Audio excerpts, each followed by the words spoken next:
मनःपूर्वक स्वागत. आपण पाठीमागच्या 3 सत्रामध्ये म्हणजे सुरुवातीला पहिलं सत्र आपलं जे झालतं 24 तारखेला, त्यावेळेस आपण एकंदरीत ह्या कोर्सच्या बद्दलचं इंट्रोडक्शन पाहिलं होतं. त्यानंतर आपण 31 तारखेला एक सेशन पाहिलं. त्याच्यामध्ये आपण बिझनेस सेटअपसाठी आपल्याला कुठल्या-कुठल्या गोष्टीची गरज आहे आणि त्याचा आपल्याला एक 7 पॉइंटचे आपण असाइनमेंट आपण सोडवलेले आहे, म्हणजे याच्या अगोदर. तर आपण ते 7 पॉइंट जे कन्सिडर केलेत म्हणजे अगदी प्रॉडक्ट निवडण्याची गरज काय? तर इथपासनं आपण चालू केलं होतं. तर आता त्या 7 प्रश्नांना अनुसरून आपण काही लोकांनी आपण असाइनमेंट पण कंप्लीट केलेल्या आहेत. अ, जवळपास 12 पैकी 7 जणांच्या असाइनमेंट त्या कंप्लीट आहेत. त्याच्यावरनं मग तुम्ही त्या असाइनमेंटमध्ये तुमच्या मनातला जो प्रॉडक्ट आहे, म्हणजे फूड प्रोसेसिंगमध्ये तुम्हाला कुठला प्रॉडक्ट तयार करायचा आणि विकायचा आहे. तर त्याच्याबद्दलची क्लॅरिटी सुद्धा त्या असाइनमेंट सोडवल्यामुळे आलेली आहे.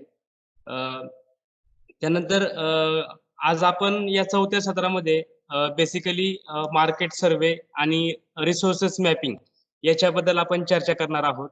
तर मी स्क्रीन शेअर करतो.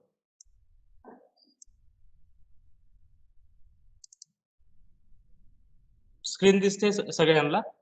स्क्रीन दिखाई दे रही है सबको? हाँ जी। Yes, sir. Yes, sir. हाँ, या Yes, it is तो visible, sir. यस सर या तो अभी हमारे सामने स्क्रीन पे 2 फोटोग्राफ्स है। एक बेसिकली है जो येवले अमृततुल्य बोल के महाराष्ट्र में जिनके बहुत सारे फ्रेंचाइजीज है चाय के बारे में और दूसरे एक है जो फोटो में दिखाई दे रहे हो है कैफे कॉफी डे जिनका भारत ऑल ओवर इंडिया में बहुत बड़ा नेटवर्क है कॉफी इंडस्ट्री में। तो अभी ये 2 फोटोग्राफ से अभी हम छोटी-सी एक्टिविटी करने जा रहे हैं अभी, कि ये 2 फोटोग्राफ जो है, ये 2 फोटोग्राफ्स में आपको मतलब ऐसे कौन से डिफरेंसेस है वो फोटोग्राफ में और उनके बिज़नेस आइडिया में। तो वो आपको ध्यान दे के वो समझना है और जब हम एक 4-5 फोटो देखने के बाद हम डिसाइड करेंगे डिस्कस करेंगे तो उस टाइम को आपको बताना है कि वो फोटोग्राफ्स में आपने क्या-क्या डिफरेंस किया दोनों फोटो में। मतलब दोनों का ब्रांड अलग है, दोनों का प्रोडक्ट अलग है, तो उसके हिसाब से जो भी फोटोग्राफ्स है, जो फोटोग्राफ्स के हिसाब से आपको क्या समझ में आ रहा है। एक्टिविटी से हम आज का सेशन चालू करने तो हर एक इमेज आपको 5-6 सेकंड में दिखाई देंगे। तो आप इसको पहला मतलब ठीक से समझाइए, ये वो इमेज में कुछ मैसेज हिडन है, क्या उनको बताना है, तो उसके हिसाब से।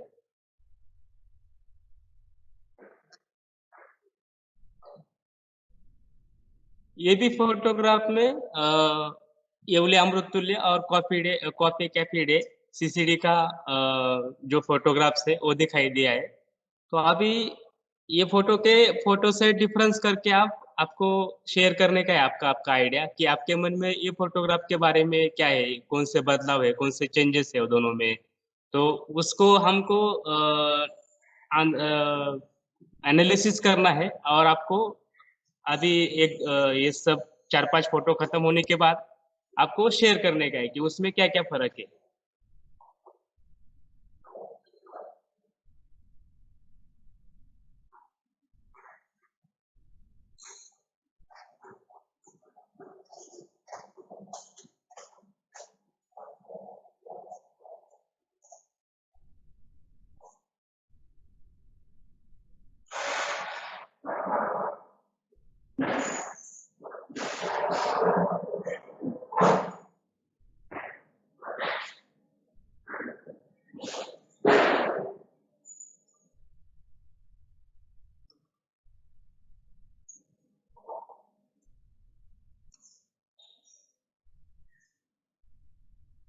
ओके सबने फोटो देख लिया जो फोटोज अभी शेयर किए थे। Yes, sir.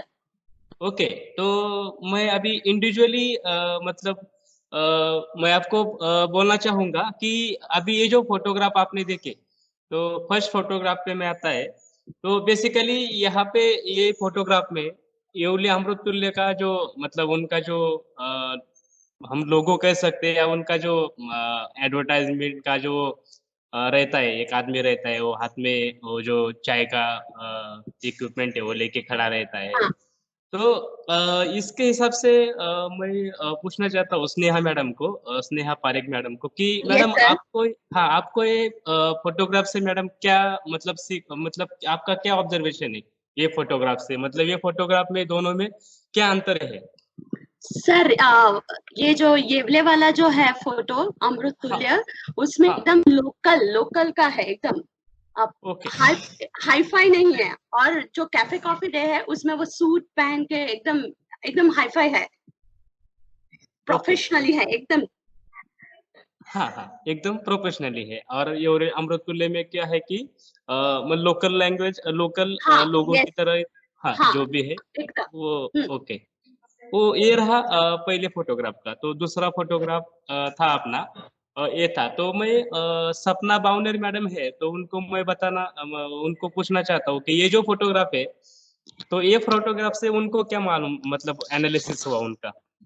सर्विस देने का जो तरीका है ये येवले और कैफे कॉफी डे का अलग अलग है। हाँ, यहाँ हाँ, पे सेल्फ सर्विस है और यहाँ पे आपको सर्व किया जा रहा है या अलग से बैठने की अलग से व्यवस्था की हुई है। यानी ये रस्ते पे है यानी, और वहाँ यहाँ पे लोग खुले में चाय पी रहे हैं और यहाँ पे हाँ। वो लोग बैठ सकते हैं।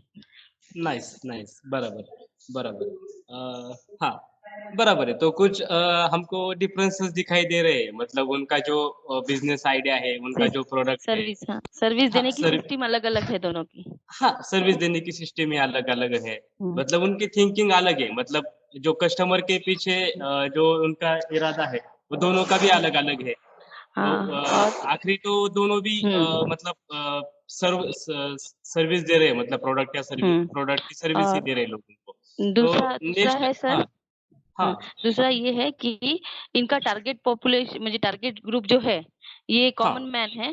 और इनका जो हाँ, है वो जरा थोड़ा सा स्टैंडर्ड वाला लोग है। और फिर भी अमृत तुल्य में ज्यादा ये है, भीड़ है। हाँ। और यहाँ पे भीड़ कम मुझे कम लोग स्पेसिफिक लोग दिखते हैं, कम लोग बोले तो स्पेसिफिक लोग। ओके, ओके, बराबर, मतलब जो हाई प्रोफाइल वाले लोग हैं, मतलब जिनको ज़्यादा हाँ महीने में भीड़ खर्चा पसंद नहीं मिलता है, है, मतलब भीड़ पैसा पसंद नहीं कमाते है। हैं, वो लोग या ज़्यादा उधर जाते हैं, बराबर। जी कैफे जी। कॉफी डे में। हाँ, तो अभी नेक्स्ट फोटो है।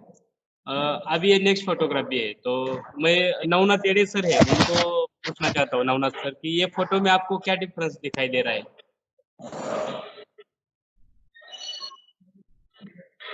नवनाथ सर, आवाज येतोय? तर मग स्क्रीन येत होतंय सर. क्लिअर करायला दिसत स्क्रीन दिसत नाहीये. दिसतीये आमच्याकडे. एवढे आणि एवढे अमृतुल्य आणि कॉफी ते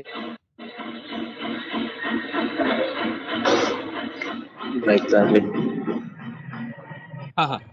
तो संदेश सर है क्या उधर? संदेश सर, संदेश येड़े सर, मैं उनको पूछना चाहता हूँ कि ये जो फोटोग्राफ है, ये फोटोग्राफ में आपको क्या दिखाई दे रहा है? मतलब क्या डिफरेंस दिखाई दे रहा है?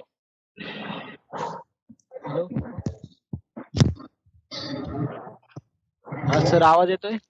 हाँ, येतोय, येतोय. हाँ, बोला, बोला, संदेश सर सर, या फोटोमध्ये असं दिसतंय की हे जे येवले चहाचं दुकान आहे, तिथं लोक उभे राहून सर्व वाट बघतायत चहाची किंवा गप्पा ओके. मारतायत बाहेर उभं राहून. आणि सीसीडी मध्ये टेबल खुर्चीवर बसून व्यवस्थित एकदम सिस्टमॅटिकपणे बसलेले आहेत आणि चर्चा करतायत. हो.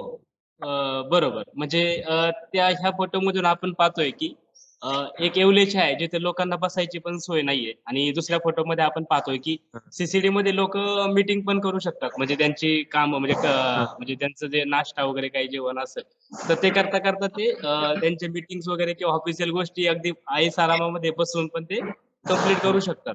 म्हणजे आणि त्यांचं आणि त्याच्या कंपेअर येवले अमृततुल्यचं कसं आहे की चहा पिला की गेला. त्यांना बाकीचं काही म्हणजे हो, तसं काही त्यांचं इंटेन्शन नाहीये, की गिऱ्हाईकांना बसायला जागा पाहिजे किंवा त्यांना ऐसपैस बसता आलं पाहिजे. तर ह्या गोष्टी त्याच्यामध्ये नाहीयेत. बरोबर. हो. तर नेक्स्ट आपला पुढला फोटोग्राफ आहे. आता ह्या फोटोग्राफसाठी माया नरवडे मॅडम आहेत, त्यांना विचारतो मी. नरवडे मैडम, आपको ये फोटोग्राफ से आपको ये फोटोग्राफ से क्या लग रहा है दोनों फोटोग्राफ से? सावंत सर, फक्त मी पाठीमागच्या फोटोग्राफवरती माझी एक कमेंट देऊ का? हा बोला सर. Hello sir. पाठीमागच्या फोटोला का? माय मॅडम, फक्त 1 मिनिट द्या मला मध्ये. तुम्ही फक्त पाठीमागच्या स्लाइडला परत या. एक सेकंड सर. हो सर. हा, तर या स्लाइड वरती अजून एक गोष्ट तुम्हाला दिसेल की येवले चहाची दुकानं किंवा त्यांची जी शॉप्स आहेत ती तुम्हाला चौकामध्ये दिसतील बऱ्याचदा, एकदम जिथे फार गर्दी वगैरे आहे ना, एकदम चौकामध्ये दिसतील. वेरॅज तुम्हाला कॅफे कॉफी डे किंवा अशा प्रकारचे जे असतील सीसीडी वाले किंवा चहा देणारे, सेम प्रोडक्ट विकणारे, ते एकदम जरा शांत ठिकाणी थोडंसं वेगळ्या साईडला असतील, चौकात नक्की नसतात. म्हणजे त्यांची लोकेशन पण कुठे आहे ते तितकंच महत्वाचं आहे. म्हणजे मला आवडलं की पाठीमागे कोणतरी सांगितलं की टार्गेट ऑडियन्स वेगवेगळे आहेत, तर बरोबर. तर मग त्यानुसार मग टार्गेट ऑडियन्सला कुठं जवळ आहेत गोष्टी, त्यानुसार मग येवलेनं एकदम चौकातच टाकलाय, तिथे वेगवेगळी लोक त्यांचं टार्गेट ऑडियन्स येत बाकीच्या गोष्टी असतात. वेरॅज एसएससीडी सारखे जे रिलॅक्स मध्ये चहा पिणारी लोक आहेत किंवा मग त्यामुळे हे काय करतात की एका साईडला शांत ठिकाणी बऱ्याचदा त्यांचा शॉप ठेवतात. त्यांचं लोकेशन पण मॅटर करतं.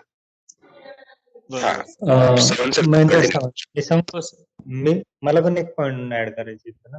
हा बोला सर. तर हे रिजनल लँग्वेज आणि ग्लोबल लँग्वेज हा एक डिफरन्स त्याच्यात मला जाणवतो. आणि टार्गेट कस्टमर तो पण आहे. आणि अजून एक पॉइंट मेन म्हणजे याच्यामध्ये येवले चहाला 10 रुपयाचा चहा 100 लोकांना विकायचा आहे, त्यांचं ते टार्गेट आहे. आणि सीसीडीला 100 लोकांना नाही विकायचा, त्यांना 100 रुपयाचा चहा 10 लोकांना विकायचा आहे. बरोबर. म्हणजे त्यांच्या त्या प्रोडक्ट मध्ये आणि प्रोडक्ट आणि कॉस्टिंग मध्ये किंवा त्यांच्या एकूणच स्टँडर्ड ऑफ बिझनेस नुसार त्यांना त्यांचं टार्गेट ऑडियन्स सेट आहे की त्यांना, म्हणजे 2 गोष्टी आहेत की दोघांचे इंटेंशन जो है वो प्रॉफिट कमाना ही है, लेकिन एक जो येवले चाह है वो जो कॉमन पीपल है उनकी अंडरस्टैंडिंग और उनकी नीड, मतलब चाय तो हर कोई पीता है, मतलब चाय को ऐसा कौन सा उम्र भी नहीं है कि यही उम्र के लोग चाय पियेंगे, या मतलब पर्टिकुलर जो बड़े बड़े ऑफिसर है वही चाय पियेंगे, ऐसा कुछ ये नहीं है. तो हमारे भारत के पूर्व परंपरा के हिसाब से चलते हुए चाय का मार्केट भी आजकल बहुत बढ़ रहा है. तो येवले चाह भी उसको वही थिंकिंग को आगे लेके उनका प्रोडक्ट बेच रहा है मार्केट में. और आजकल की जो हम बोलते हैं कि वेस्टर्न स्टाइल का हमारे ऊपर भी आजकल असर पड़ रहा है, मतलब नए-नए खाने की रेसिपी आ रही है, तो उनको भी हमारे जो हमारे बिहेवियर है, मतलब हमको हर एक को लाइक करता है कि पार्टी करने का, कुछ नई चीज़ें खा लेने का, तो इसका भी असर पड़ता है. तो आगे मैं वो सब चीज़ें आपको बताने वाला है. ये खाली हम चर्चा कर रहे थे कि ये फोटोग्राफ्स में आपका क्या ओपिनियन है. तो अभी जैसे कि सपना madam, Sneha madam, Sachin sir ने भी उनके इनपुट दिए, संदेश येडे सर ने भी उनके इनपुट दिए.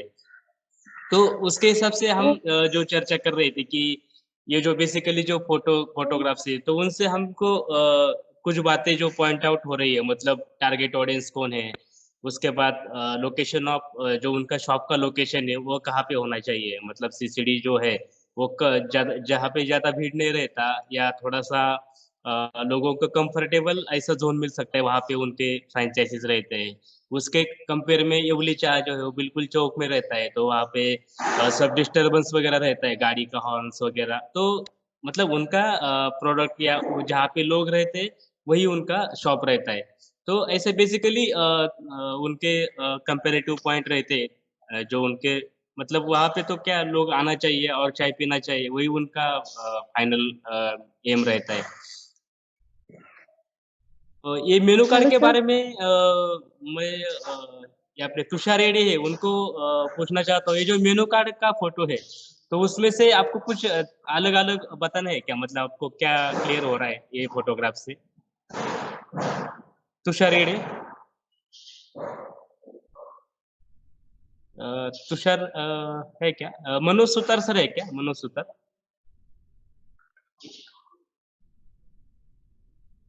मनोज सर? हा सर. हॅलो. हाँ, सर आता आपने स्क्रीन पे जो फोटो है अभी मेनू कार्ड का फोटो है बेसिकली।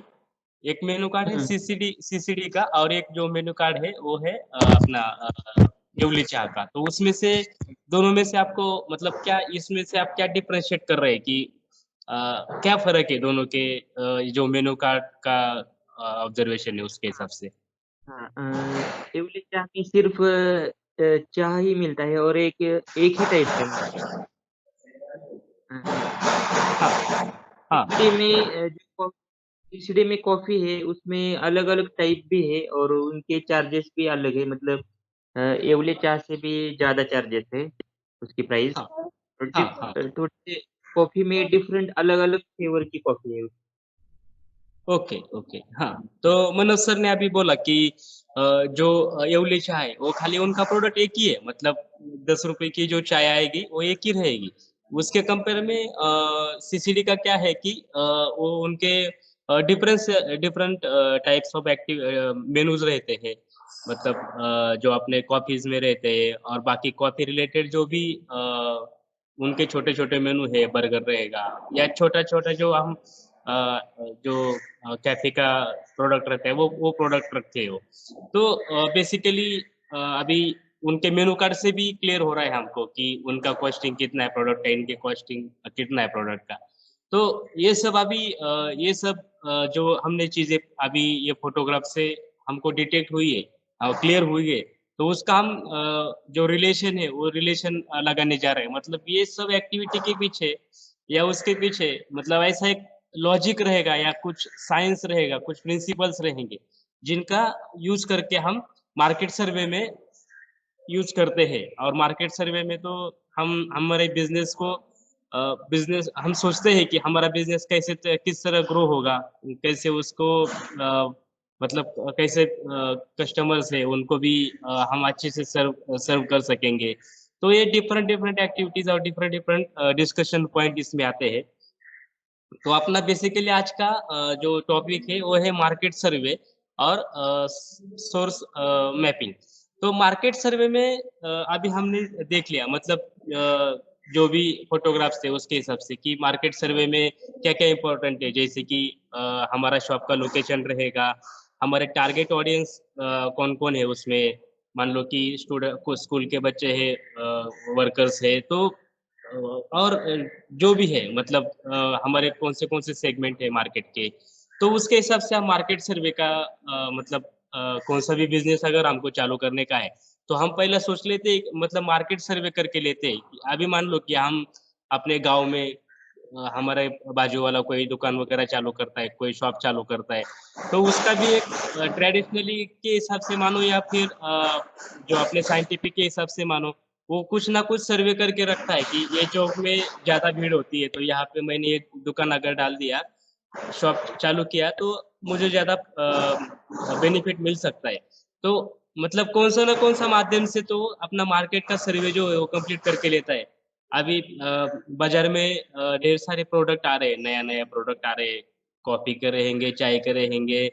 अभी चाय में भी जैसे एवरी चाह है, वैसे उसके हिसाब से आमदार चाह, साईं बाबा, अमृततुल्य, तो ऐसे बहुत सारे कॉम्पिटिटर भी है। तो सेम फॉर सीसीडी रहेगा, तो सीसीडी का कॉम्पिटिटर कौन है? जो स्टारबक्स रहेगा या अलग-अलग टाइप के मतलब ऐसा कोई बिज़नेस नहीं है कि जहाँ पे कॉम्पिटिटर नहीं है। तो हमको बिज़नेस कौन-सा भी चालू करने जा रहे हैं हम, तो उसके साथ ही हमको कॉम्पिटिटर्स को भी उनके साथ भी हमको चलना आना चाहिए मतलब हम उनके साथ कॉम्पिटिशन करने का हमको और उसके ऊपर से हमको मुनाफ़ा कमाने का है।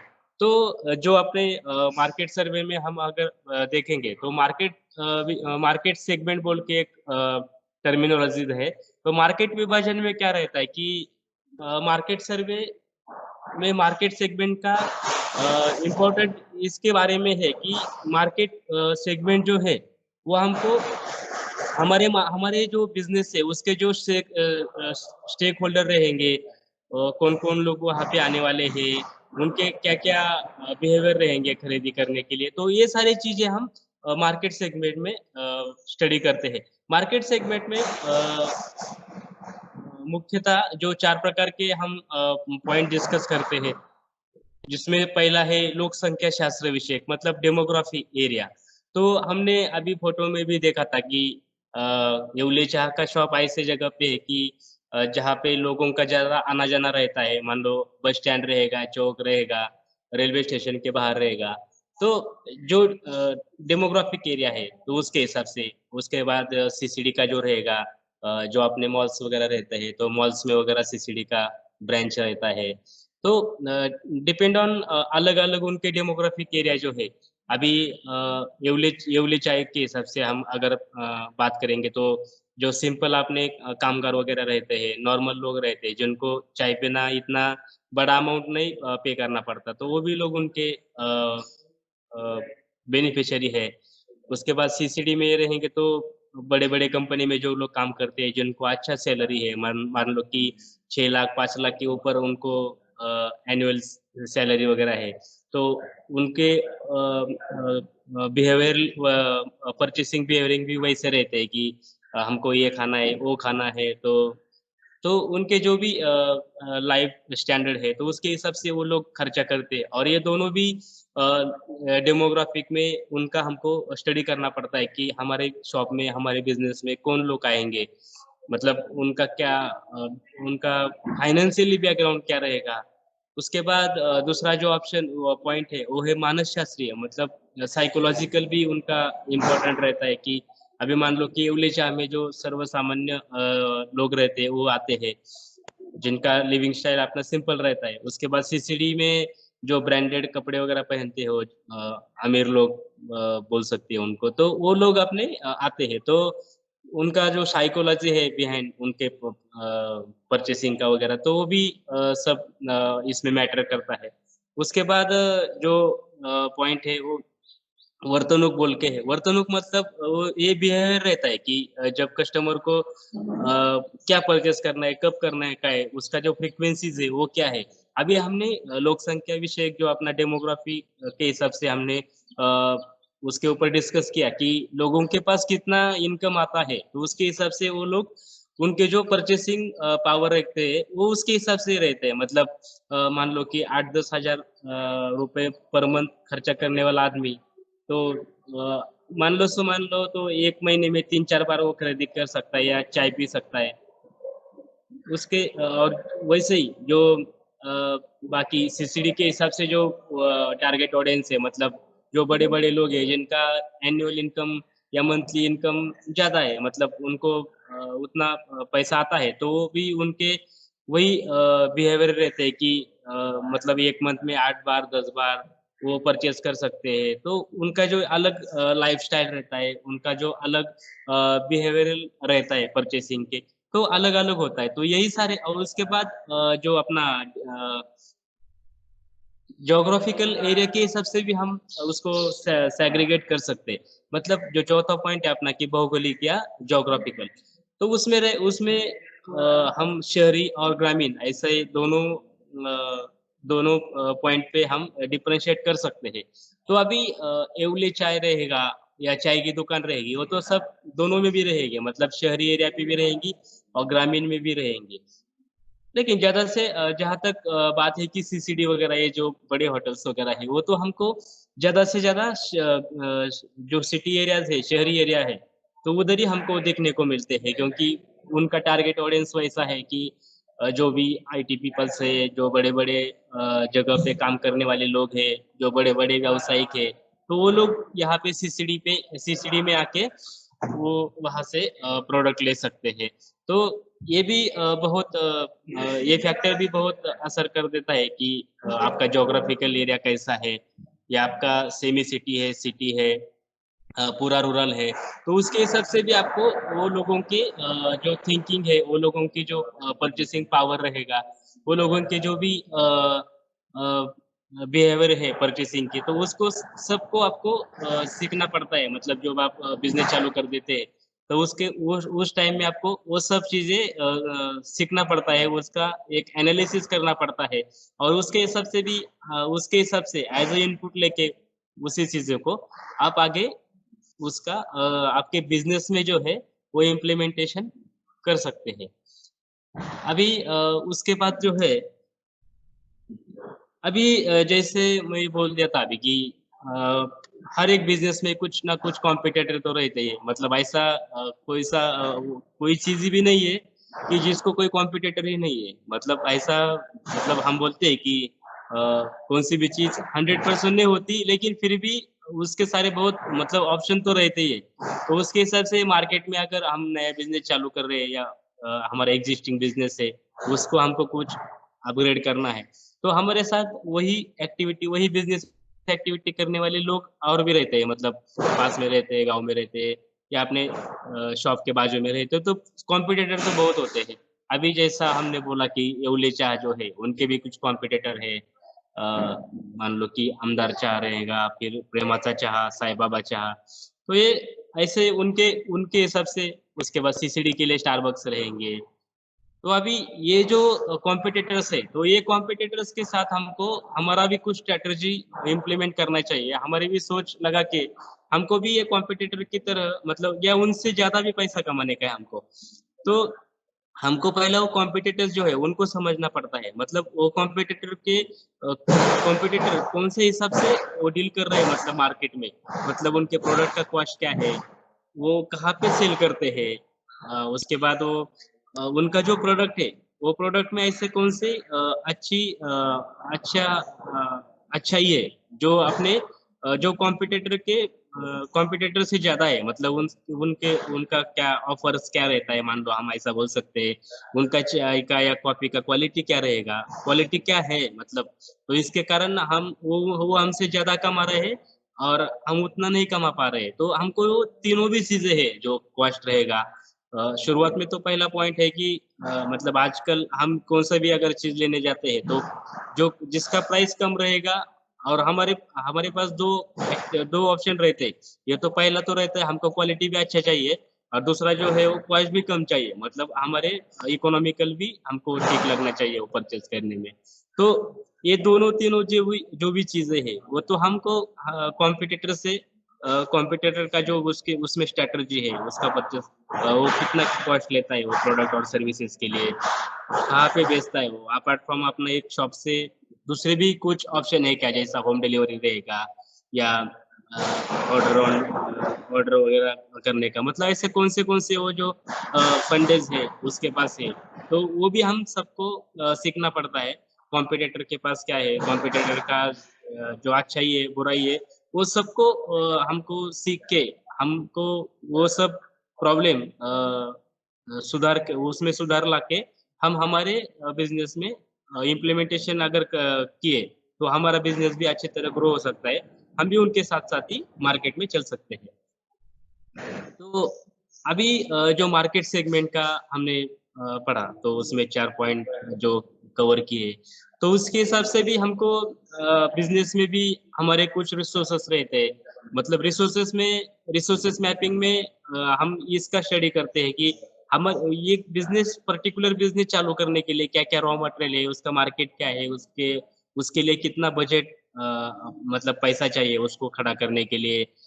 वो बिज़नेस अच्छी तरह चालू रखने के लिए उसमें कौन से हमको स्किल चाहिए। अगर हमारे पास वो स्किल नहीं है, तो हमको वो स्किल सीखना पड़ेगा। कुछ आदमी लोग हैं, वो मैन पावर है, वो काम पे लगा के हमको वो स्किल सेट हमारे बिज़नेस में इम्प्लीमेंट करना रहता है। तो अभी चाय के हिसाब से अगर हमने बात किया तो रॉ मटेरियल जो भी है चाय पाउडर, शुगर बाकी वो मार्केट में तो हमने अभी सब मार्केट सेगमेंट में हमने देखा कि कस्टमर का बिहेवियर कैसा रहता है, मतलब परचेज़ करने की चीज़ें वगैरह रहेगी तो। उसके बाद बजट भी एक इम्पोर्टेंट फैक्टर ऐसा है कि हम अगर कौन-सा भी बिज़नेस चालू कर रहे हैं, तो हम पहले सोचते हैं कि कितना पैसा लगाओ, मतलब अ, 4 लाख में खड़ा हो सकता है, फिर 5 लाख में खड़ा हो सकता है या फिर कोई बिज़नेस तो 50,000 में भी खड़ा हो सकता है। तो ऐसे डिफरेंट कैटेगरीज़ या आप अपना माइंडसेट उसमें लगा सकते हैं कि जहाँ पे अगर हम जो 7 स्टेज सीखे, तो उसमें से हम पहले नीड का जो स्टेज है, वो समझे हैं कि क्योंकि हर चीज़ ज़रूरत के हिसाब से चालू होती है। तो बाकी के जो भी पैरामीटर रहते हैं, टेक्निकल रहेगा, फाइनेंशियल रहेगा, वो सब उससे कोरिलेट होते हैं कि नीड के हिसाब से। तो नीड के हिसाब से आप आगे जाके अपना जो भी बिज़नेस प्लान है, उसको इम्प्लीमेंट कर सकते हैं। तो जो रिसोर्सेस मैपिंग है वो इसका एक जो इम्पोर्टेंट है वो बहुत ही इम्पोर्टेंट चीज है कौन से भी बिजनेस चालू करने के लिए, क्योंकि ये रिसोर्सेस मैपिंग जो है, रिसोर्सेस मैपिंग से हमको हमारे बिजनेस में मतलब हमारा बिजनेस में क्या क्या चैलेंजेस है, मतलब मान लो कि रॉ मटेरियल का अवेलेबिलिटी कैसा होना चाहिए, जहाँ तक हमारा सेल्स हो रहा है, तो उसमें कोऑर्डिनेशन करना है, वो कम से कम कीमत में कहाँ से मुझे खरीद सकता है मैं, ताकि मैं मेरा ये इनकम जो है वो भी ज्यादा कर सकूं। क्वालिटी का फैक्टर जो है, जहाँ पे स्किल सेट मैटर कर सकता है, मतलब अच्छा क्वालिटी चाहिए, अगर क्वालिटी अगर डाउन हो रही है तो स्किल सेट के हिसाब से भी स्किल सेट हमारा प्रॉब्लमेटिक रहेगा, तो भी हम मार्केट में लैग कर सकते हैं जहाँ तक हमको लीड करने का है। लेकिन वो कुछ प्रॉब्लम के कारण हम उसमें पीछे पड़ जाते हैं और हमारा जो बिजनेस है वो हम वो वही तरीके से जो सोचा है वहां तक नहीं ले जा सकते। तो ये रिसोर्सेज मैपिंग में हमको ये सब चीजें स्टडी करना पड़ता है, एनालिसिस करना पड़ता है उसका, और उसके हिसाब से हमको बिजनेस में प्लान करके हम वो चीजों को आगे कैसा लेके जा सकते हैं, तो उसका स्टडी रहता है।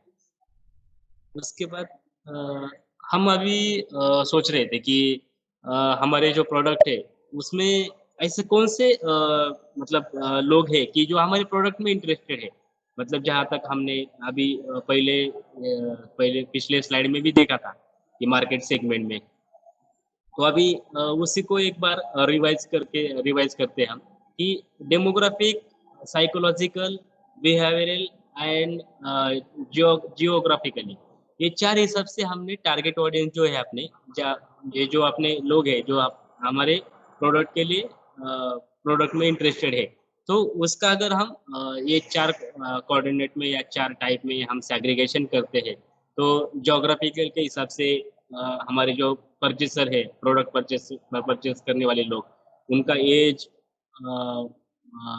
लिंग, व्यवसाय, मतलब उनका इनकम क्या है, एनुअली इनकम, मंथली इनकम, उनका फैमिली बैकग्राउंड कैसा है, उनके एजुकेशन क्या है, ये सब चीजें वो जो डेमोग्राफिक पॉइंट है उसमें सब कवर होती है। तो उसके हिसाब से वो उनका परचेसिंग पावर जो रहता है उनको, या चीजें खरीदने का रहता है, वो सब उसके ऊपर ही डिपेंड रहता है।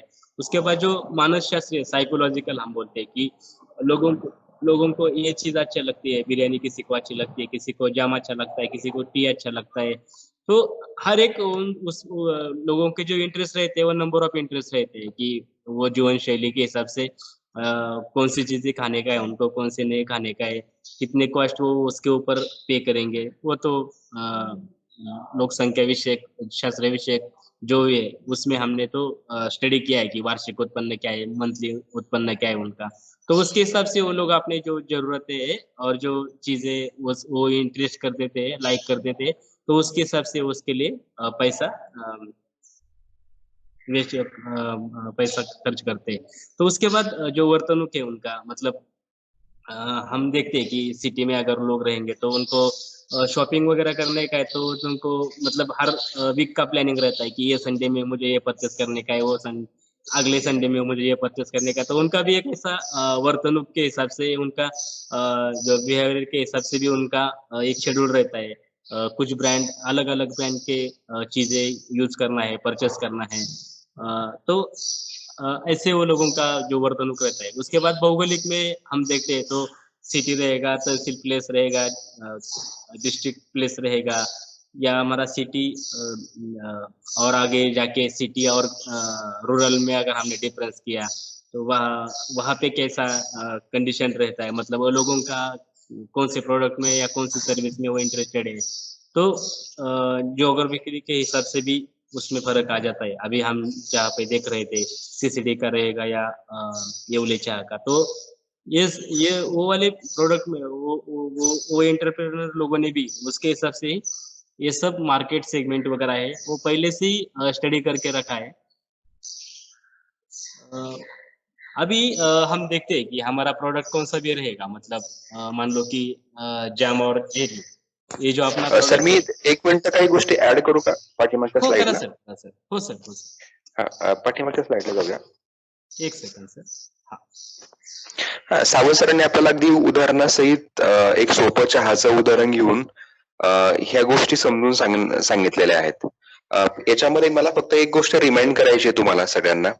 मैं एक चीज फिर से आपको रिमाइंड करना चाहूंगा कि ये क्यों करना है, हे का करायचं आपल्याला, मार्केट सेगमेंटेशन हे समजून घ्यायची काय गरज आहे. तर याच्या आधीचं सत्र जे होतं, इससे पहले का जो सेशन था, उसमें हमने बिजनेस आइडिया वैलिडेट करने की कोशिश की. उसमें एग्जैक्टली नीड क्या है, लोकांची गरज काय आहे नक्की, आणि मग आपला बिझनेस नक्की काय काम करणार आहे, कसं काम करणार आहे, कमतरता काय आहेत त्या कशा भरून काढणार आहे. आपण आपल्या प्रोडक्ट वरती, बिझनेस वरती जास्त डीप डाऊन विचार केला. आता आपण आपल्या कस्टमरला ओळखण्यासाठी अजून डिटेलमध्ये जातोय. आधी आपण ग्राहकांची गरज आणि आपला बिझनेस प्रोडक्ट किंवा ती सर्व्हिसची आयडिया याच्यावरती खूप विचार केला 7 स्टेप मध्ये. आता आपण आपल्या ग्राहकाला किती चांगलं समजून घेऊ शकतो त्यासाठीच हे आहे. आता मग ग्राहक समजून घेत असताना सरांनी सांगितलं की हे 4 चौकोन आहेत, हे 4 मुद्दे आहेत. ह्या 4 मुद्द्यांमध्ये तुम्ही जितकं चांगलं समजून घ्याल तितकं चांगलं तुम्हाला फायदा होईल त्या लोकांपर्यंत, त्या ग्राहकापर्यंत तुमचं प्रोडक्टचं मार्केटिंग किंवा प्रमोशन करायला किंवा त्याच्यापर्यंत पोहोचायला. कारण जसं आपण उदाहरण पाहिलं की येवलेच्या आणि सीसीडी म्हणजे कॅफे कॉफी डे, म्हणजे ती वेगवेगळ्या प्रकारचे दुकान आहेत किंवा शॉप्स आहे किंवा कंपनी आहे, ते वेगळ्या लोकांना चहा देतात. तर चहा हे सगळेच पितात, पण त्यातही वेगवेगळ्या कॅटेगरी असू शकतात. त्यामुळे योग्य माणसांपर्यंत आपला मेसेज गेला पाहिजे, मग तशा प्रकारच्या सर्व्हिसेस दिल्या पाहिजेत, तशा प्रकारची प्राइस सेट केली पाहिजे. या सगळ्या गोष्टी समजून घेताना आपण ग्राहक जास्त डीप मध्ये समजून घेतोय. आणि जास्त डीप मध्ये समजून घेताना या 4 विभागांमध्ये सुद्धा, म्हणजे त्यांनी लोकसंख्याशास्त्र सांगितलं म्हणजे डेमोग्राफिक, सायकोग्राफिक सांगितलं मानसशास्त्रीय, मग त्यांची मानसिकता पण कशी असते, वर्तणूक कशी आहे, बिहेवियरल कसं आहे, जिओग्राफिक भौगोलिक कसं आहे, हे सर आपल्याला सांगतात आहे. आपल्याला ग्राहक जास्तच अचूकपणे समजून घ्यायचा आहे. तो कोणत्या कॅटेगरीमध्ये पडतो, तो कोणत्या भागामध्ये आहे, म्हणजे तुम्हाला त्याच्यापर्यंत मेसेज पोहोचवायला, प्रोडक्ट पोहोचवायला किंवा त्याला समजून घ्यायला नक्की मदत होणार आहे. आपण इथं ग्राहक जास्त डीप मध्ये जाऊन समजून घेतो, एवढं सांगायचं. कंटिन्यू करू शकता सावंत सर. बरोबर सर. Okay sir. मला एक असं सांगायचं होतं. हेलो. हाँ बोलो सर. हाँ, म्हणजे सचिन सर ने जैसे अभी कहा ना, तो हमें कई बार, अभी आप ये चार्ट भी भरोगे तो आप डेमोग्राफिक और उसका बेसिकली जो फिजिकल बिहेवियर है उसके बारे में आप जल्दी फोकस करते हो और जल्दी नोट डाउन कर देते हो, लेकिन बहुत बार हम साइकोलॉजिकल जो बिहेवियर पैटर्न है उसको निग्लेक्ट कर देते हैं. तो उसके हमारे प्रोडक्ट के नजरिए से हमें बहुत ज्यादा सोचना पड़ता है. और इसमें जो छोटे जैसे हमारे जैसे स्टार्टअप है, जिनका बजट कम है, जिनकी रिसोर्सेस लिमिटेड है, और जो वन मैन काम करते हैं, मतलब प्रोडक्शन भी हमें ही करना है, मार्केटिंग भी हमें ही करना है, उसके बाद में इन्वेंटरी भी मैनेज करना है, अकाउंट्स भी रखना है, टीम भी मैनेज करना है. उसमें कई बार हम इस चीज को निग्लेक्ट कर देते हैं, क्योंकि वापस एक बार हमारी कोशिश प्रोडक्ट पुश करने में होती है. हमारा हम कैसे भी करके मार्केट में पुश करें, ऐसा हम सोचते हैं, तो उसमें कई बार हो जाती है. तो ये सीसीडी या इसका एग्जाम्पल देने का रीजन सिर्फ इतना है कि इन लोगों ने हमारी साइकोलॉजी कैसे स्टडी की है ये हमें समझना है. कोई इसमें लिखा रहता है कि ज्यादा देर तक मत बैठो, और कोई रहता है कि फ्री वाईफाई और आप ज्यादा से ज्यादा बैठो. तो ये साइकोलॉजी स्टडी कैसी होती है और वो हम हमारे प्रोडक्ट के लिए कैसे कर सकते हैं, ये हमें इस सेशन से आपको समझाना है, बाकी कुछ नहीं. Okay sir. हाँ okay sir, thank you sir. ठीक है सर. अभी सचिन सर ने और रंजित सर ने भी जो उनके इनपुट है, मतलब मार्केट सर्वे में जो भी चीजें हैं, तो जैसे कि हम अभी पढ़ रहे हैं, तो उसके हिसाब से भी जो इम्पोर्टेंट है, मतलब मार्केट सर्वे और एक कस्टमर को समझाना, मतलब कस्टमर का स्टडी करना कितना इम्पोर्टेंट है, तो उसके बारे में बोला है. तो अभी हम एक एग्जांपल लेते हैं कि मान लो कि जैम और जेली. तो आजकल के जो आपने फूड के रेसिपी है, तो उसमें जाम और जेली ये फील्ड में भी बहुत सारी अपॉर्चुनिटीज है हमको बिजनेस करने के लिए। मतलब हम देखते हैं कि मार्केट में बहुत सारे जाम और जेली के प्रोडक्ट्स रहते हैं। मतलब जो फ्रूट है मैंगोज वगैरह या मिक्स फ्रूट रहेंगे, तो ऐसे ढेर सारे प्रोडक्ट है तो मार्केट में। तो आजकल लोगों को क्या है कि अलग अलग फ्लेवर में चाहिए, मतलब जो जाम्स वगैरह रहते हैं। तो इसका भी बड़ा एक मतलब लोगों में इंटरेस्ट रहता है कि अलग अलग तरह के जाम वगैरह या मिक्स जाम वगैरह परचेस करने का। तो अभी वो हर टाइप के लोग मान लो कि जाम खाते हो, तो उसमें कुछ ऐसा नहीं रहता कि पर्टिकुलर शाकाहारी या मांसाहारी है। तो हर टाइप के लोग उसको खा सकते हैं। सिटी में और अपना ग्रामीण में भी लोग उसको खाते हैं। फैमिली बैकग्राउंड रहेगा, जॉइंटली रहेगा या अलग अलग रहेगा, तो उसका भी उसमें कुछ इफेक्ट नहीं पड़ता। जो ये इनकम है वो तो कॉमन पीपल को जो परवड़ेगा ऐसा ही रेट में रहता है, मतलब जामा और डेली के प्रोडक्ट। तो एजुकेशन भी उसमें कुछ ज़्यादा मायने नहीं रखता कि वो अलग है या वो बड़े लोगों का ही खाना है, ऐसा कुछ उसमें रहता ही नहीं है। तो अपने नॉर्मल लोगों को जहाँ तक हम चाय का भी एग्जांपल ले रहे थे, तो उसके हिसाब से हम अगर जाम जेली को एक मार्केट सेगमेंट के हिसाब से उसका स्टडी करते हैं, तो उसमें भी हमको ये सब हम चीज़ें पढ़ सकते हैं कि ये अगर जैम जेली का भी रहेगा तो हम छोटा सा छोटा भी बिजनेस चालू करने का रहेगा, तो ये सारे पॉइंट हमको पढ़ना है, उसको समझना है। तो उसके बाद हम जहाँ पे देख रहे थे कि साइकोलॉजिकल जो जीवन शैली रहती है, अभी ये जैम जेली प्रोडक्ट का हम उदाहरण देंगे। तो उसमें जीवन शैली कैसा है कि अभी अ, हम देखते हैं कि अभी कोरोना का जो पीरियड है उसमें हम इम्यूनिटी बढ़ाने के लिए, मतलब हम हमारा सेहत कैसे अच्छा रख सकते हैं ताकि हम इम्यूनिटी बढ़ा के वो कोरोना से बचेंगे और बाकी के भी जो भी ये है बीमारी है उनसे कैसा हम मुक्ति पा सकते हैं। तो अभी जो फ्रूट का जो इम्पोर्टेंट है वो बहुत है, विटामिन रहते हैं फ्रूट में, अलग अलग विटामिन, और अलग अलग सीजन में फ्रूट आते हैं। लेकिन जहाँ तक जाम जली का हम सोचेंगे कि जो प्रोसेसिंग करके हम फ्रूट प्रिजर्वेशन करके रखते हैं, हमारे ये प्रोग्राम में भी हमारे ट्रेनिंग प्रोग्राम में भी प्रिजर्वेशन के वगैरह सेशन होने वाले हैं। पहला सेशन अपना फ्राइडे को है, तो उसमें भी हम इसके ऊपर बातचीत करेंगे। अभी खाली एग्जांपल के लिए और अपने मार्केट सेगमेंट के मार्केट सर्वे के हिसाब से हम इसको देख रहे हैं। तो जीवन शैली जो है लोगों का तो अलग अलग, मतलब डॉक्टर भी उनको सजेस्ट करते हैं कि आपको हीमोग्लोबिन कम है, आपको ये चीज़ कम है, आयरन कम है, तो आपको कौन से जो फ्रूट्स खाने का है वो खा सकते हैं आप। हमारी जीवन शैली भी है कि हमको कौन से फ्रूट्स वगैरह ज़्यादा अच्छे लगते हैं। तो उसके हिसाब से भी हम ये जाम जेली का जो बिजनेस है उसमें हम ये सब चीज़ें देखते हैं और उसके हिसाब से हम आगे रन करते हैं। इंटरेस्ट लोगों का मतलब अलग अलग फ्लेवर में, अलग अलग कलर में, पैकिंग्स बहुत सारी पैकिंग के भी टाइप आए नए नए, तो वो पैकिंग में अच्छा रहेगा या सब एस्थेटिकली उसका डिज़ाइन कैसा रहेगा, पैकिंग कैसा रहेगा। तो ये सब चीज़ें जो है वो सब हम साइकोलॉजी के हिसाब से ये मार्केट सेगमेंट में जो है उसको यूटिलाइज या इम्प्लीमेंट कर सकते हैं। अभी बिहेवियरल में अभी जैम एंड जेली के हिसाब से अगर हमने देखे, तो जो परचेसिंग का जो बिहेवियर है, मतलब कब खरीदना है, तो मान लो कि मिडिल क्लास फैमिली भी रहेगा, तो जब एक बार महीने में एक बार राशन भरते हैं, तो उस टाइम में भी वो जैम जेली का जो मिक्स फ्रूट वगैरह है, उसका आता है, अलग अलग डिपेंड ऑन उनका इंटरेस्ट किस में, कौन सा जाम में कौन सा जेली में है, तो उसके हिसाब से वो परचेस करते हैं। मतलब या वो अलग सोचते हैं कि अपार्ट फ्रॉम अपने डेली जो प्रोडक्ट रहते हैं खाने के, तो उसके साथ उसके अलग कुछ जैम जेली के प्रोडक्ट अगर भोजन में हमने समावेश किया, तो उनका भी उनको अलग, मतलब उनको उनके हिसाब से उनको अच्छा लगता है। बाकी के ब्रांड भी अभी अपने इंडिया में तो पतंजलि के भी बहुत सारे जाम आ रहे हैं, बाकी के भी बहुत है, अलग अलग ब्रांड्स के भी उपलब्ध है।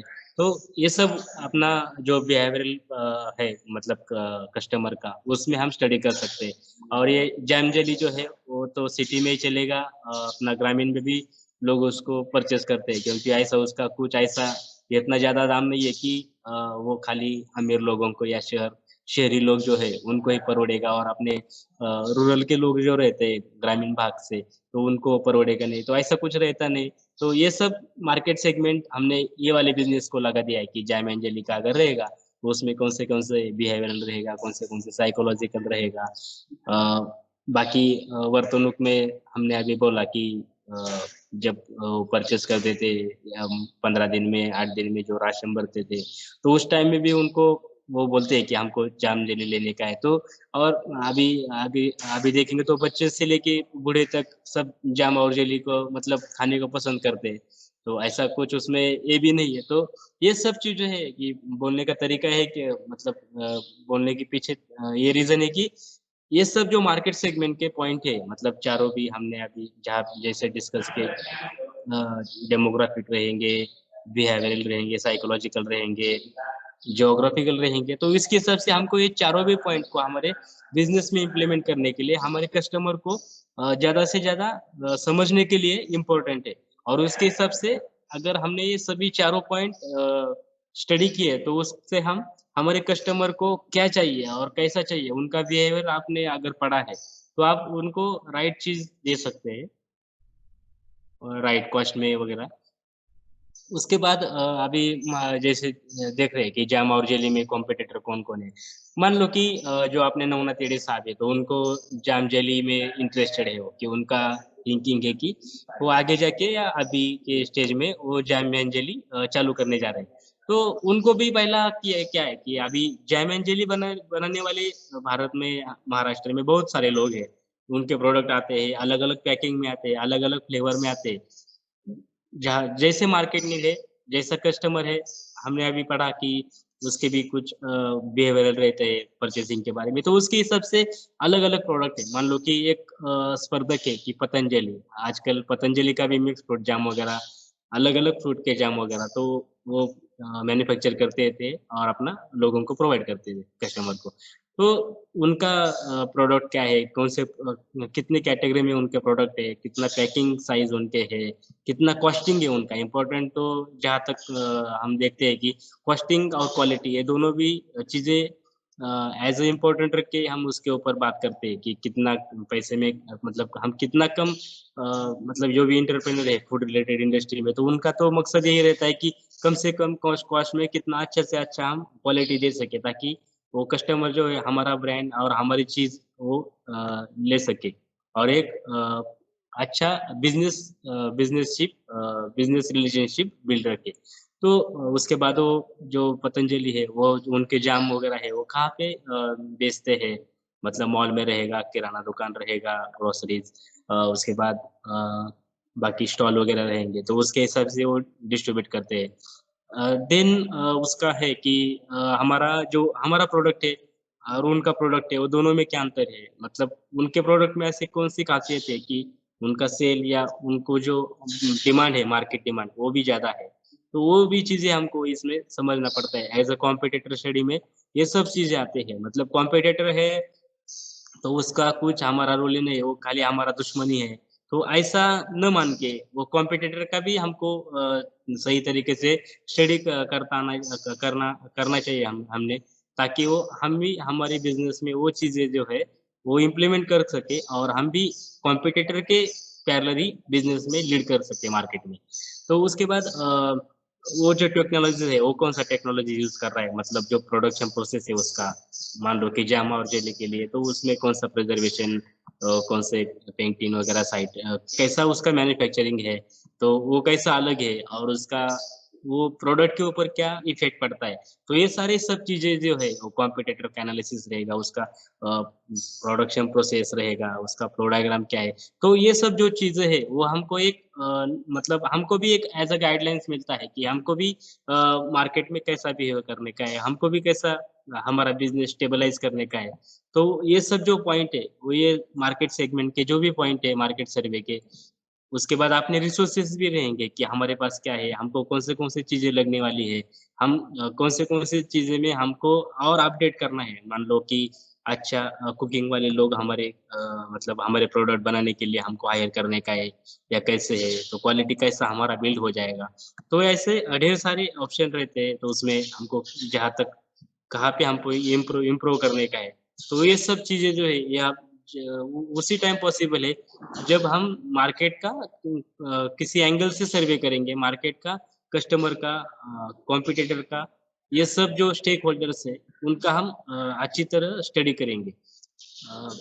उसके बाद अभी आपने अगर मन में रखा है कि मुझे ये आगे जाके प्रोडक्ट चालू करने का है, मैं इसके हिसाब से ये कोर्स ज्वाइन किया है, मुझे ये बनाने का है, ये प्रोडक्ट बनाने का है, जैम जेली बनाने का है, कुछ ऑयल प्रोडक्ट बनाने का है, जो भी है, तो उसमें भी हमको ये एक चेकलिस्ट हमारे पास चाहिए कि हमारा ये प्रोडक्ट में कॉम्पिटिटर कौन है, उसके कौन से प्रोडक्ट एंड सर्विसेज में वो बेचता है, उसका कॉस्टिंग कितना है, वो कहाँ पे सेल करता है, कहाँ पे मार्केटिंग करता है, उसका जो प्रोडक्ट है वो हमारे से कितना अलग है, तो उसके बाद वो एडवर्टाइजमेंट कैसा करता है, हम उससे स्पर्धा कर सकते हैं क्या नहीं, मतलब तो हमारे पास कौन से जो इम्प्रूव वाले पॉइंट है कि हम उनको इम्प्रूव करके हम भी वो कॉम्पिटिटर के साथ साथ ही मार्केट एंजॉय कर सके।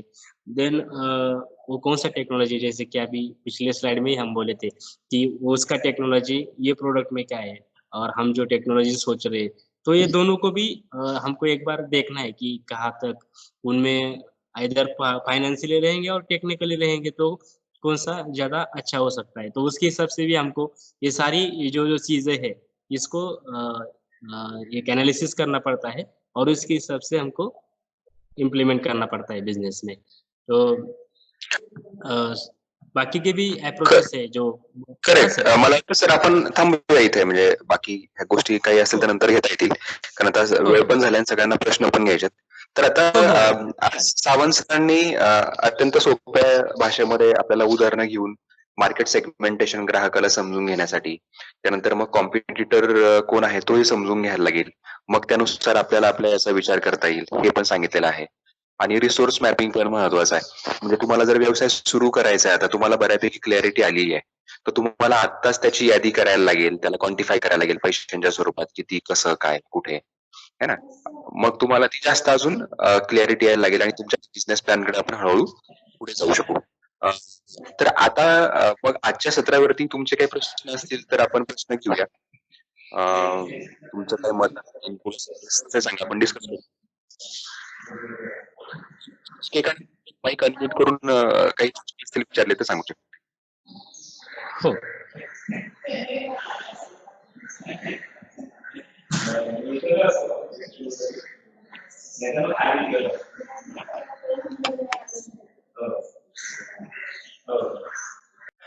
चालेल। नवनाथ येडे सर, तुम्हाला काही प्रश्न आहेत का? मे बी एखादी गोष्ट समजली नसेल किंवा मग ती अजून जास्त जाणून घ्यायची असेल असं असेल। सर माझा जरा नेटवर्कचा प्रॉब्लेम आहे, मी नंतर व्हिडिओ घेऊन पूर्ण ऐकेल। हा, आणि प्रश्न नक्की विचारा तुमच्या मेंटरला फोन करून, कारण आपला ग्राहक आता आपण समजून घेतोय, ते फार महत्वाचं आहे हा पण मुद्दा। येस, हरकत नाही नवनाथ सर। हा, नेटवर्क इश्यू आहे, मला कळालं, नाही ठीक आहे, हरकत नाही, तुम्ही व्हिडिओ परत बघा आणि मग तुम्ही आम्हाला परत संपर्क करू शकता। अजून कोणाला काही विचारायचंय का? येस येस, ठीक आहे। संदेश सर,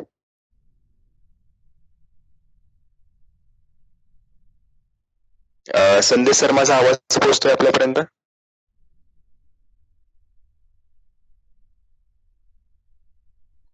ठीक आहे, हरकत नाही। सोनम मॅडम आहेत आपल्यासोबत। सोनम मॅडम, तुम्हाला काही शंका आहे आजच्या याच्यामध्ये किंवा काही ऍड करायचंय? तुमचा फीडबॅक पण चालेल। नाही सर, नाही सर, ओके, मला समजलं ना? Okay, great. तुम्हाला महत्वाचं वाटतं का सगळ्यांना? मॅडम, सोनम मॅडम, तुम्हाला? हो सर, महत्वाचं वाटतं, पण मला म्हणजे असं वाटतं की आता ह्याच्यावर एक प्रॅक्टिकल अप्रोच जर झाला तर जास्त बेटर राहील। करेक्ट, म्हणूनच आपण सगळे शेवटी ते जॅम जेलीचं एक उदाहरण घेतलं की कसं अप्लाय होऊ शकतं। आणि जसं आता सावंत सर आपल्याला सांगतीलच, पुढचा जो सेशन आहे त्याच्यामध्ये आपण डायरेक्ट त्या प्रोसेसेस टेक्निकल जे आहेत म्हणजे प्रोडक्शन संदर्भानं त्या गोष्टी सुरुवात करतोय आणि प्रोडक्ट तयार करायला सुरुवात करतोय। एकदा का तुमचे प्रोडक्ट सॅम्पल्स तयार झाले की तुम्ही लोकांना देऊन मग तुम्ही ते बाकी सगळं टेस्टिंग करू शकाल। हो, बरोबर सर।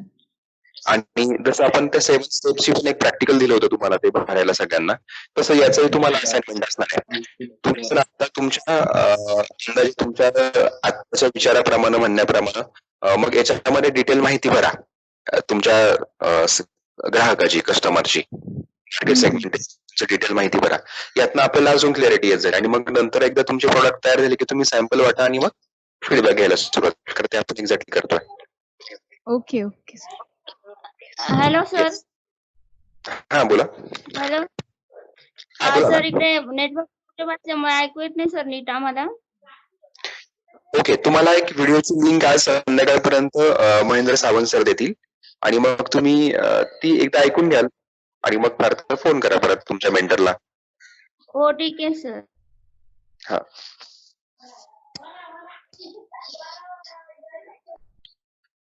अजून कोणाला काही विचारायचं किंवा काही फीडबॅक द्यायचा आहे तसं तुम्ही सांगू शकता, नाही तर आपण मग थांबूया. मग महेंद्र सावंत सर पुढची अनाउन्समेंट करतील. अतिशय छान सेशन झालं सर. सर्व माहिती म्हणजे बऱ्यापैकी समजली की आपण मार्केटचा अभ्यास कसा करावा आणि आपलं रिसोर्स मॅपिंग कसं करावं. फक्त माझी एक विनंती होती की व्हिडिओ सोबत आपण काय ही पीपीटी वगैरे शेअर करू शकता का मेलद्वारे?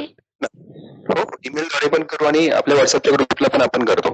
ती पण आपण करू. हो, म्हणजे मग समजा एखादं काही सुटलं आमचं लिहिताना किंवा हे करताना शिकताना, तर आपण ते कव्हर करू शकतो म्हणून. बरोबर बरोबर. तेच नक्कीच. आणि तुमच्याकडे ते परत परत ऐकायला पण राहू शकेल है ना, जेव्हा किंवा ते. येस, आपण करणार. Thank you sir. Yes, welcome. ठीक आहे, कोणाचा प्रश्न नसेल तर सावंत सर मग पुढची काय अनाउन्समेंट असेल तर तुम्ही आम्हाला सांगा. महेंद्र सावंत सर. हा, आपलं पुढलं सेशन जे आहे ना सर आता ते शुक्रवारी होणार आहे आपलं फ्रायडेला 11 ते 12 वाजता. म्हणजे 11 वाजता आहे शुक्रवारी. त्याच्यामध्ये आपण पहिले टेक्निकल सेशन आपलं होणार आहे. त्याच्यामध्ये ऍक्च्युली शुगर सिरप आणि पिकल वगैरे ह्या प्रिझर्वेशन मेथड जे आहेत आपण त्याच्यामध्ये अभ्यासणार आहोत. तर शुक्रवारी 11 वाजता आपलं सेशन आहे. तसा मेसेज आपण ग्रुपला टाकणारच आहोत. चालेल चालेल, थांबूयात मग आपण इथं. सगळ्यांचा आभार, म्हणजे सगळे लेक्चरला सेशनला आजच्या सगळ्यांनी अटेंड केलं. चालेल, थँक्यू. आपण असाइनमेंट ही नक्की भरूया, ही पण ती तुम्हाला येईलच ग्रुपवरती. Thank you. Thank you. Thank you sir. Thank you sir. Thank you.